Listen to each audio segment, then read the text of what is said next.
Hello दोस्तों, नमस्कार।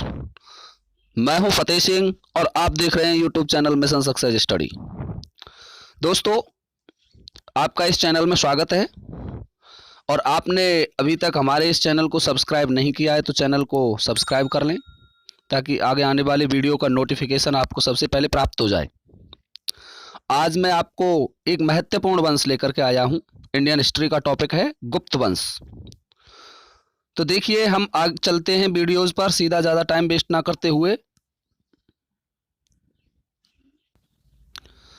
गुप्त वंश की उत्पत्ति के बारे में देखते हैं पहले कि गुप्त वंश की उत्पत्ति थी वो किस प्रकार से हुई। तो इसके अलग अलग मत हैं गुप्त वंश के। सबसे पहला मत है ब्राह्मण मत, और ब्राह्मण मत दिया था हेमचंद राय चौधरी ने। हेमचंद राय चौधरी जी बताते हैं कि गुप्त ब्राह्मण वंश के थे। दूसरा मत है क्षत्रिय मत, ये दिया था आर.सी. मजूमदार और जी.एस. ओझा ने। प्रमुख इतिहासकार हैं दोनों, इनके नाम भी पूछ सकता है कि क्षत्रिय मत किसने दिया था। अगला है वैश्य मत, ये दिया था रोमिला थापर ने। ये एक चीज ध्यान रखें, रोमिला थापर ने मौर्य को भी शूद्र वैश्य बताया था और गुप्तों को भी वैश्य बताया था। तो वैश्य मत की जो समर्थक हैं वो रोमिला थापर हैं। अगला है शूद्र मत, ये काशी प्रसाद जायसवाल जी ने दिया था। तो ये हुए इनके चार मत, अर्थात इनके उत्पत्ति के बारे में अलग अलग मत हैं, मतभेद है। कोई इनको ब्राह्मण बताता है, कुछ विद्वान क्षत्रिय बताते हैं, कुछ वैश्य बताते हैं, कुछ शूद्र बताते हैं। चार प्रकार के मत हैं। जो गुप्तों का उद्गम स्थल है, जहां इनकी उत्पत्ति हुई, वो मृगशिखावन या प्रयाग साकेत प्रदेश में हुई। अंधकार युग, ये प्रश्न एक बार पूछा गया है। कुषाणों के पतन और गुप्तों के उदय के बीच के इतिहास काल को अंधकार युग कहते हैं। इसका कुछ लिखा हुआ प्रमाण नहीं मिलता है, तो इसलिए इसको अंधकार युग कहा गया। गुप्त काल प्राचीन भारत का स्वर्ण काल कहा जाता है इसे, और कहने वाले कौन है? के.एम. मुंशी, ये भी ध्यान रखें। दूसरा नाम क्लासिकल युग भी है इसका, और पैराक्लीन युग भी इसको कहा जाता है। क्या कहा जाता है? पैराक्लीन युग। ध्यान रखें इस चीज का।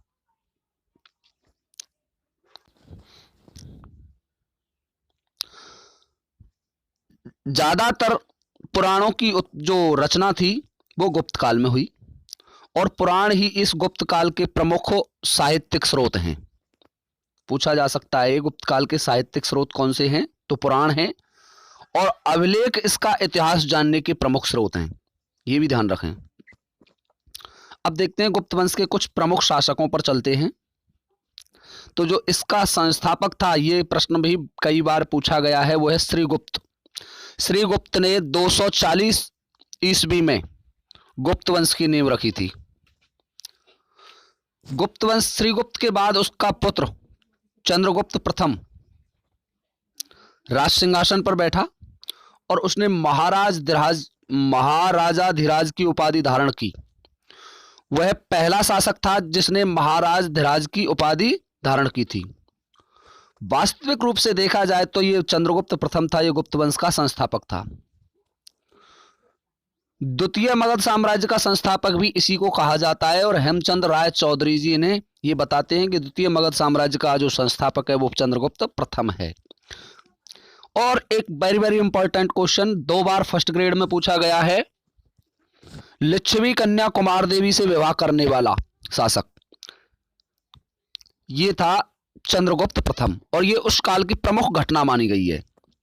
और जब लिच्छवी कुमारी से विवाह किया, कुमार देवी से, तो विवाह के उपलक्ष्य में सिक्के चलाए, और वे सिक्के दंपति, राजदंपति या विवाह प्रकार के सिक्के कहलाए।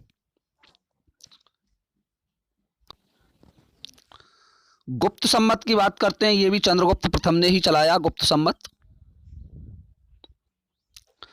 चंद्रगुप्त प्रथम के राज्याभिषेक पर चलाया गया था। इस सम्मत का सर्वप्रथम प्रयोग चंद्रगुप्त द्वितीय की, ये चंद्रगुप्त विक्रमादित्य भी कहते हैं इनको, इनके मथुरा अभिलेख में हुआ है। एक दूसरा सम्मत चलता है बल्लवी, जो गुप्त सम्मत के समान है। शक और गुप्त संमत, जो शक संमत चलता है शकराज ने चलाया था, और गुप्त संमत चंद्रगुप्त प्रथम ने चलाया था, इनमें 241 वर्षों का अंतर है। ज्यादातर क्वेश्चन बनेंगे अब समुद्रगुप्त से, ध्यान रखें। समुद्रगुप्त से सबसे ज्यादा, उसमें तो 2-3 क्वेश्चन ही बनते हैं। गुप्त संमत चलाया, महाराज धीराज की उपाधि धारण की, लिच्छवी राजकुमारी कुमार देवी से विवाह किया, तो ये 5-4 क्वेश्चन ही बनते हैं इसमें से। लेकिन समुद्रगुप्त से बहुत क्वेश्चन बनते हैं और आते भी हैं।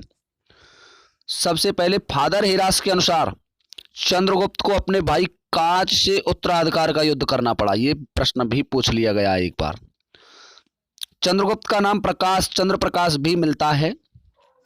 धर्म प्राचीर बंधु भी चंद्रगुप्त का नाम है, अर्थात धर्म को स्थापित करने वाला समुद्रगुप्त। समुद्रगुप्त का नाम धर्म प्राचीर बंधु मिलता है, चंद्र प्रकाश भी मिलता है। अगला नाम है चिरोत्सन्न अश्वमेघहर्ता, कविराज भी मिलता है। और ये प्रश्न 3 बार पूछा गया है, लक्ष्मी और सरस्वती के विरोध को मिटाने वाला शासक कौन था, तो ये था समुद्रगुप्त। 100 युद्धों का विजेता, ये भी समुद्रगुप्त ही था। यहां गलती से चंद्रगुप्त भूल गया है, समुद्रगुप्त है, समुद्रगुप्त ही था। देखिए अगला है उपजीव्य काव्यों की रचना करने वाला प्रथम शासक, जो कवि और गायक दोनों थे।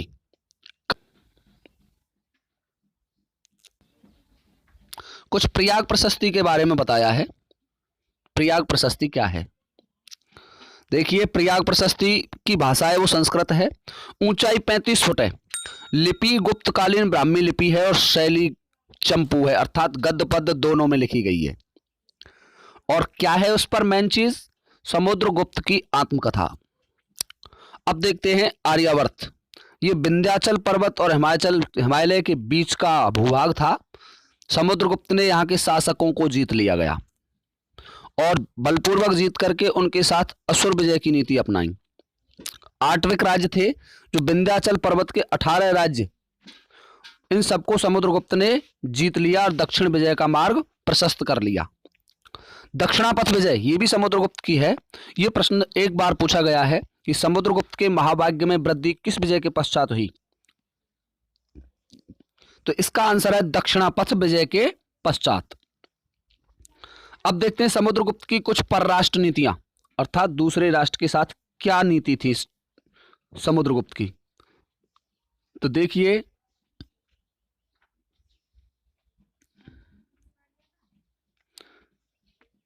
समुद्रगुप्त ने कुछ उपाधियां दे रखी थी अपने पड़ोसी शासकों को। तो पहली उपाधि है देवपुत्र शाही या शाहनुशाही की। ये पंजाब और काबुल घाटी में रहने वाले कुषाण शासकों को दी थी। सिंघल, ये मेघवर्ण श्रीलंका का शासक था, सिंघल द्वीप श्रीलंका में है।